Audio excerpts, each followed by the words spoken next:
तो आज हमारा टॉपिक है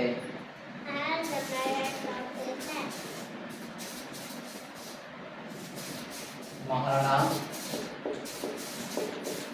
प्रताप। तो नमस्कार दोस्तों, तो प्रताप से पहले मैंने आपको उदय सिंह के बारे में बहुत सारी जानकारी बताई थी। तो उदय सिंह के द्वारा जो निर्माण कार्य करवाया था वो एक तो शानदार उदयपुर शहर की स्थापना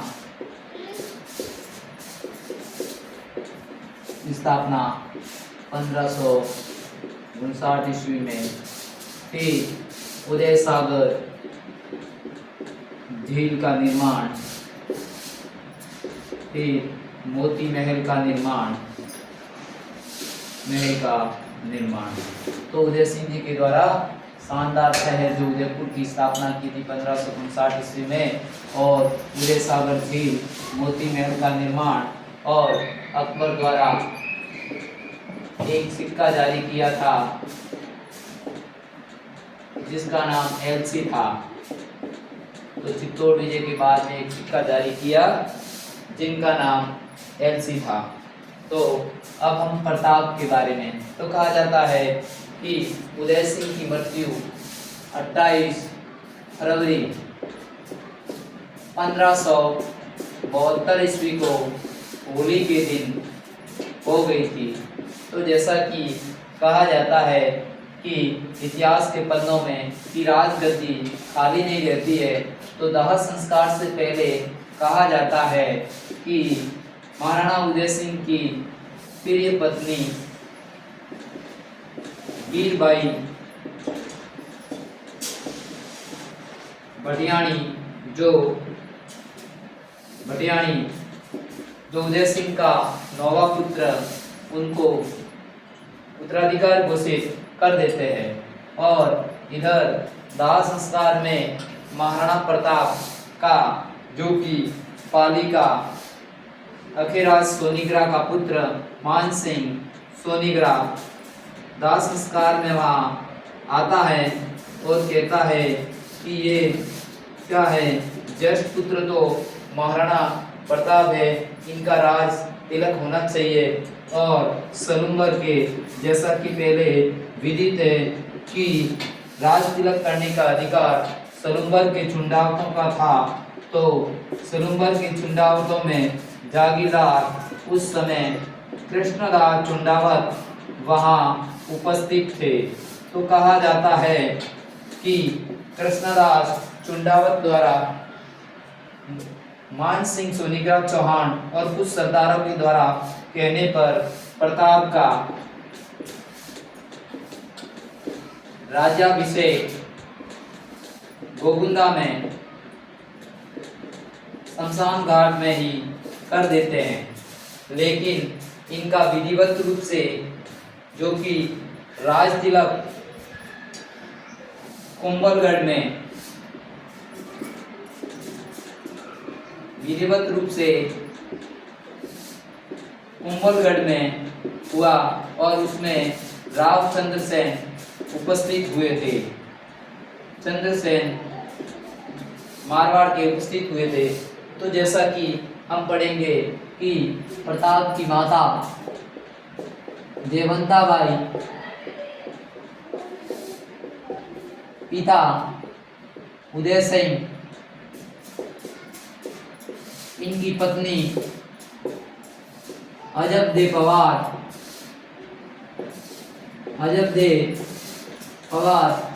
इनके पुत्र अमर सिंह प्रथम। और अब हम इनके भाई के बारे में चर्चा करेंगे। तो इनके 3 भाई थे, सगर, शक्ति सिंह और जगमाल। तो कहा जाता है कि जगमाल नाराज होकर ये अकबर की शरण में चले जाते हैं, और अकबर के द्वारा इन्हें जहाजपुर की जागीर दी जाती है। और कुछ समय पश्चात सिरोही में जब राव सुल्तान का शासन होता है तो सिरोही का आधा राज्य इन्हें दे दिया जाता है और कहा जाता है कि जगमाल दत्तानी के युद्ध में राव सुल्तान से लड़ता हुआ मारा जाता है। और जैसा कि हम शक्ति सिंह के बारे में कहेंगे तो शक्ति सिंह से जो कि मेवाड़ में एक चुंडातों की या सिसोदिया वंश की इनकी एक नई शाखा सत्तावत का उदय हुआ। शक्ति सिंह के वंशज सत्तावत कहलाए। और शक्ति सिंह के बारे में कहा जाता है तो महाराणा प्रताप के घोड़े का नाम चेतक था, तो उसका एक भाई और था जिनका नाम त्राटक था, जो कि शक्ति सिंह के पास था और ये भी अकबर की चरण में चले जाते हैं। वैसे कि कहा जाता है कि ये हल्दी घाटी के युद्ध में अंतिम समय में अपने भाई का आत्मग्लानि करते हैं और साथ देते हैं, ऐसा कहा जाता है। तो ये इनकी माता का नाम जयवंता बाई, पिता का नाम उदय सिंह और इनका जन्म 9 मई 1540 ईस्वी में कुंभलगढ़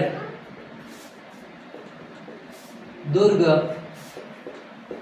और कुंभल दुर्ग का ये हिस्सा वहाँ नहीं गए तो कटारगढ़, और ऑप्शन में कटारगढ़ भी नहीं आए तो जिस महल में हुआ उसका नाम बादल महल, और ऑप्शन में जैसे कई बार बादल महल भी नहीं आता है तो जूनी कचहरी कह सकते हैं, कचहरी, और जूनी कचहरी भी ऑप्शन में नहीं है तो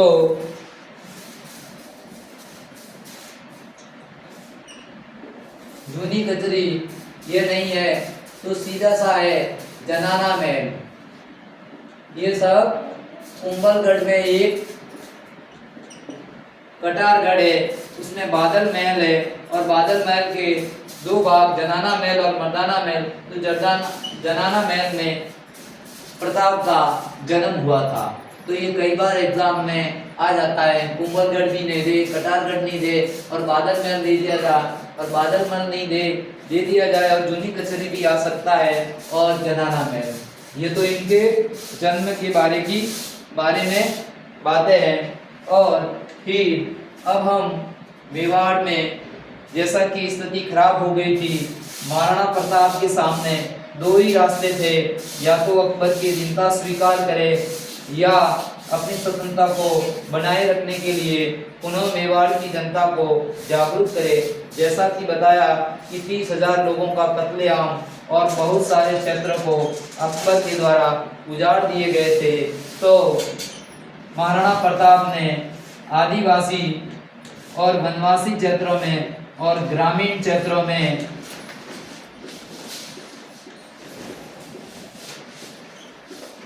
जन जागरूकता के लिए वो जंगल में गए। तो जैसा कि उनका राज्याभिषेक होने के बाद उन्होंने शपथ ली थी कि जब तक मैं मेवाड़ के अकबर के द्वारा जीते गए चित्तौड़गढ़, जहाजपुर, बदनौर, सोयला, ये 5-6 क्षेत्र है, जब तक वापस नहीं लेता हूँ मैं थाली में भोजन नहीं करूँगा और बिस्तर पर नहीं सोऊंगा। तो कहते हैं कि वह जंगल में चले जाते हैं। इसी कारण कहा जाता है कि पहले कहा जाता है कि जैसे कि उदय सिंह जंगलों में थे तो इनका नाम कीका, ये जंगलों में रहने के कारण ही इनको छोटे बच्चे को कीका के नाम से जानते हैं। अब इनके सामने 2 मार्ग थे, तो हमें मेवाड़ के इतिहास में और हमें लड़ना, कूटनीति कैसे करना और स्वाभिमान और संघर्ष से लड़ने की सलाह या संकेत ये जानकारी हमारे मेवाड़ के एक महान राजा प्रताप से मिलती है और समय परिस्थितियों को देखते हुए भी उन्होंने अपनी स्वतंत्रता प्रेमी के हिसाब से मेवाड़ की रक्षा के लिए लड़ना स्वीकार किया और सबसे पहले जैसा कि वहाँ भीलों को सुरक्षित किया और एक भीलों के नेता पूजा सोलंकी जो कि पर्वतीय क्षेत्रों का अच्छा जानकार था, उनके नेतृत्व में भीलों को एकत्रित किया और जन जागृति की और इस प्रकार एक बड़ी सेना तैयार की। इधर अकबर हर हाल में चित्तौड़ पर मेवाड़ क्षेत्र जीतना चाहता था और किसी भी हालत में प्रताप को अपने अधीन करना चाहता था। तो अब संघर्ष में इधर अकबर इन्हें समझाने के लिए पहले तो 4 शिष्टमंडल भेजते हैं, अर्थात 4 राजदूत कह सकते हैं या 4 शिष्टमंडल भेजते हैं समझाने के लिए। सबसे पहले जलाल खां कोरची को भेजते हैं और कोरची यहाँ आते हैं 1573 ईस्वी में, शुरू में ही आ जाते हैं यहाँ पर 1572 में राज्याभिषेक होने के समय ही। और कहा जाता है कि वह समझाने का बहुत प्रयास करता है लेकिन वह विफल रह जाता है। प्रताप इन्हें जवाब देकर भेज देता है, समय उचित आने पर देखा जाएगा आगे। और कुछ ऐसा ही जवाब देते हैं कि अपने स्वाभिमान की रक्षा के लिए उनकी बात नहीं मानते हैं। इस प्रकार महान अकबर ने सोचा कि इस बार किसी राजपूत सेना नायक को भेजा जाए ताकि वह अपनी अधीनता स्वीकार कर सके। और कहा जाता है कि जून 1573 ईस्वी में मानसिंह आता है और कहा जाता है कि एक मिलने की मुलाकात फिक्स की जाती है और कहा जाता है कि मानसिंह को मिलने खुद महाराणा प्रताप नहीं जाते, अमर सिंह को भेज देते, कुछ लोग कहते हैं। और कुछ बुक्स में जो कि आरबीएससी बोर्ड में जो पहले चलती थी 12वीं बोर्ड में स्पष्ट लिखा हुआ है कि वह कहते हैं मान सिंह को कि तुम हमारे राजपुताना का नेतृत्व करो और आपके सहयोग में हम मुगल सत्ता को उखाड़ फेंकते हैं और अपनी राज सत्ता स्थापित करते हैं। लेकिन मान सिंह उनकी बात नहीं मानता है और कहा जाता है कि मान सिंह से नाराज होकर चला जाता है और चैलेंज देता है कि अगली मुलाकात अपनी युद्ध में होगी। और इस प्रकार वापस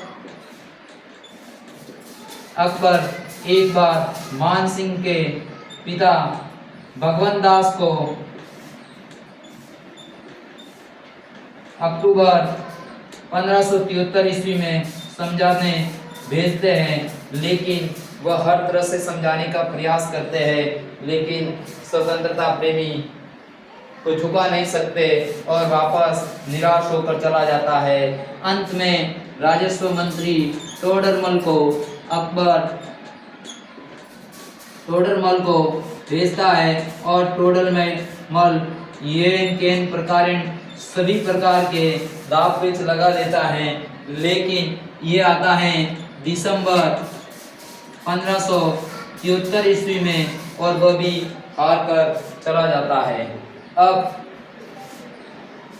बीच का रास्ता कहीं नहीं बचा और दोनों के बीच में युद्ध की स्थिति स्वाभाविक हो गई। तो कहा जाता है कि युद्ध से हल्दी घाटी के युद्ध से पूर्व अकबर अपने युद्ध की तैयारी या प्लान कौन से किले में बनाता है, तो ये जानकारी ये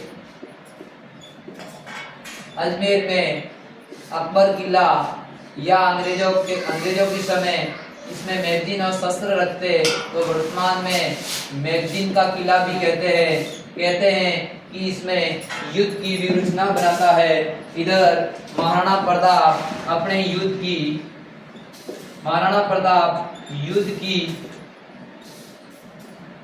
युद्ध की संरचना या योजना कुंभलगढ़ दुर्ग में तैयार करते हैं और कहा जाता है कि दोनों के बीच युद्ध शुरू होने से पूर्व दोनों सेनाओं अपना अपना पड़ाव डालते हैं हल्दी घाटी। तो हल्दी घाटी के बारे में हम कहेंगे कि हल्दी घाटी जो क्षेत्र है, हल्दी घाटी खमनोर एवं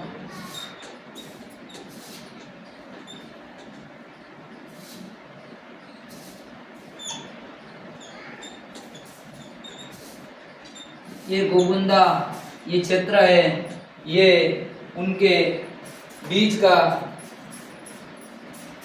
खमनोर और गोगुंदा के बीच में एक दर्रा है, जो वहां पर ये युद्ध का स्थान होता है। पर कहते हैं कि पहले दोनों की सेनाओं का पड़ाव या शिविर के रूप में कहना चाहेंगे कि इन्होंने अकबर ने अपना पड़ाव मोलेला, जो कि मिट्टी के बर्तन के लिए मोलेला जगह बहुत टेराकोटा बनता है, वर्तमान में प्रसिद्ध है, वहां पर अकबर की सेना का पड़ाव रहता है। दूसरी ओर प्रताप की सेना का पड़ाव वर्तमान क्षेत्र लोसिंग गांव में रहता है।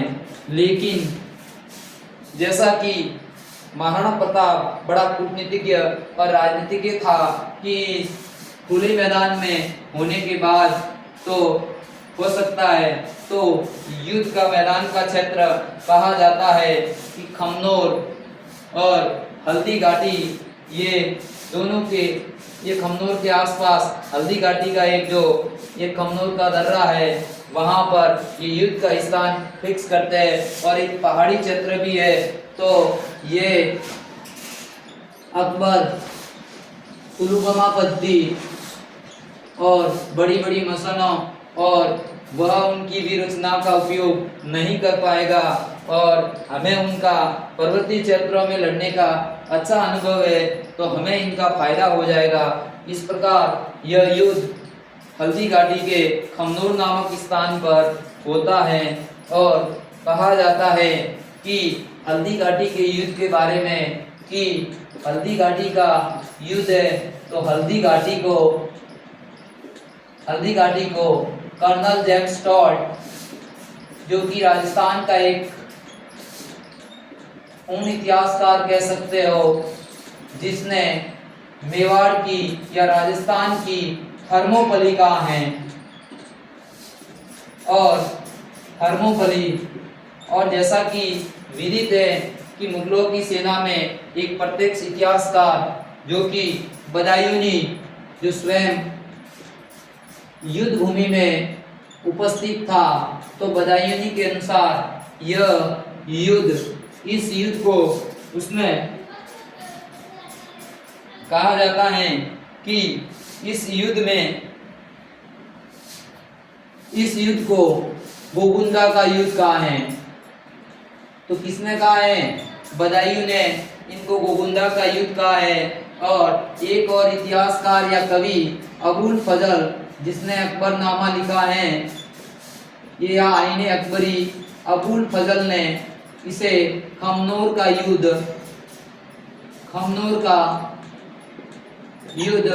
कहा है। और जैसा कि विदित है कि इनकी सेना में कितनी संख्या थी, तो मोहम्मद नैन्सी के अनुसार कहते हैं कि अकबर की सेना में 80,000 सैनिक थे, 80,000 सैनिक थे, और प्रताप की सेना में 20,000 सैनिक थे, ऐसा कहा जाता है। लेकिन बदायूनी कहता है कि महाराणा प्रताप के 5,000 और इनके 3,000 बताते हैं। तो संख्या के आंकड़े तो हमें ज़्यादातर कभी पूछते नहीं है, लेकिन फिर भी बताते हैं कि नैन्सी और दोनों अलग अलग, कोई 20,000 80,000 बता रहा है, कोई 20,000, कोई 3,000, कोई 5,000 की संख्या बताते हैं। तो एक बार पुनः जे प्रताप का जन्म कुंभलगढ़, कटारगढ़ दुर्ग, बादल महल, कचरी और जनाना, बचपन का नाम टीका और पिता उदय सिंह, माता जयवंताबाई पत्नी अजबदे पवार भाई सगर, जिनकी कहते हैं कि आत्महत्या कर लेता है अकबर की शरण में जाने के बाद। भाई शक्ति सिंह जो मेवाड़ में सत्तावत की शाखा की स्थापना करता है, और इनके एक घोड़ा जो चेतक का भाई त्राटक होता है, जो चेतक का भाई है। फिर हम जगमाल कहते हैं, जगमाल अकबर की शरण में चला जाता है, जहाजपुर की जागीरी, और फिर अकबर सिरोही का आधा क्षेत्र राव सुल्तान से लड़ता हुआ ये मारा जाता है। और जैसा कि राज तिलक के बारे में कहते हैं कि अपना नवा पुत्र धीरभाई भटियाणी जो जगमाल को बना देते हैं, लेकिन शमशान भूमि में उनका मामा प्रताप का मान सिंह सोनीग्रा कृष्णदास सुंडावत से कहते हैं कि तुम्हारी जिम्मेदारी है। तो कहते हैं कृष्णदास सुंडावत ने शमशान घाट में ही गोगुंदा में इनका राज तिलक कर देते हैं, और विधिवत रूप से इनका राज तिलक कोंबलगढ़ में उसमें रामचंद्र सेन उपस्थित थे। और जैसा कि ये विधिवत होने के बाद शपथ लेते हैं कि जब तक मैं चित्तौड़, मांडलगढ़, जहाजपुर, बदनौर जो कि अकबर ने जीते क्षेत्रों को वापस नहीं जीत लेता, तब तक मैं थाली में नहीं खाऊंगा और बिस्तर पर सोऊंगा नहीं। और वो जंगलों में भीलों आदिवासियों की सेना को संगठित करने, उनकी सहायता के लिए चला जाता है, और पूंजा सोलंकी के नेतृत्व में एक बहुत बड़ी सेना तैयार और लोगों में जन भावना का संदेश पैदा कर लोगों को उत्साहित कर देते हैं। इस प्रकार इधर अकबर इनको समझाने के लिए 1572 ईस्वी में सबसे पहले जलाल खां को भेजता है, वह भी वापस निराश होकर चला जाता है। मान सिंह को भेजते हैं, जून 1573 में वह विफल होकर वह भी चले जाते हैं। और अक्टूबर में मान सिंह के पिता भगवंत दास को भेजते हैं, वह भी चले जाते हैं। फिर टोडरमल आता है, वह भी चला जाता है दिसंबर 1573 में। इस प्रकार अब दोनों युद्ध के लिए तैयारी करते हैं। और जैसा कि अकबर ने युद्ध का प्लान जो अजमेर में अकबर का किला, और अंग्रेजों के समय मैगजीन रखते तो मैगजीन के किले में वीरूषणा बनाते हैं, और प्रताप युद्ध की वीरूषणा कुंभलगढ़ दुर्ग में बनाते हैं। और दोनों का पड़ाव जैसे मुलेला में और लोसिंग में, लेकिन महाराणा प्रताप बड़ा कूटनीतिज्ञ और राजनीतिज्ञ था, और अपना पड़ाव हल्दी घाटी खमनोर के पास ले जाता है पहाड़ी के क्षेत्रों में, ताकि मुगलों की वहाँ तुलगमा पद्धति और बड़ी बड़ी मशीन जो हाथियों पर सेट कर सके वह नहीं हो सके, और उनकी तुलगमा पद्धति विफल हो सके। इसलिए वह वहाँ पर युद्ध का स्थान चुन लेता है। और कहा जाता है कि युद्ध में इतिहासकार बदायूं होता उपस्थित रहता है, और हल्दी घाटी के युद्ध को गोगुंदा का युद्ध कहता है, और फिर अबुल फजल हल्दी घाटी के युद्ध को खमनोर का युद्ध कहते हैं। तो कर्नल जेम्स टॉड जो राजस्थान के हमारे इतिहासकार, वह हल्दी घाटी को मेवाड़ की थर्मोपली के नाम से पुकारते हैं। और इनकी सेना में सिपाहियों की संख्या मोहनेत नैन्सी के अनुसार 80,000, और इधर ये 20,000 बताते हैं। मोहनेत नैन्सी इतनी बता रहे तो बदायूं नहीं, वहाँ 20,000, और उनकी सेना में 5,000 और 300 की ये संख्या के आंकड़े वह बताता है। तो इस प्रकार मेरे द्वारा समस्त आपको दी गई जानकारी अच्छी लगी होगी, और भावी आगे आने वाले एग्जाम के लिए आपके लिए महत्वपूर्ण साबित होगी। और जय हिंद, जय भारत। और मैं आशा करता हूँ कि मेरे द्वारा दी गई जानकारी इस में से मैं विश्वास के साथ कहता हूँ कि 2 या 3 प्रश्न आपके एग्जाम में पक्के आने की संभावना है। जय हिंद, जय भारत।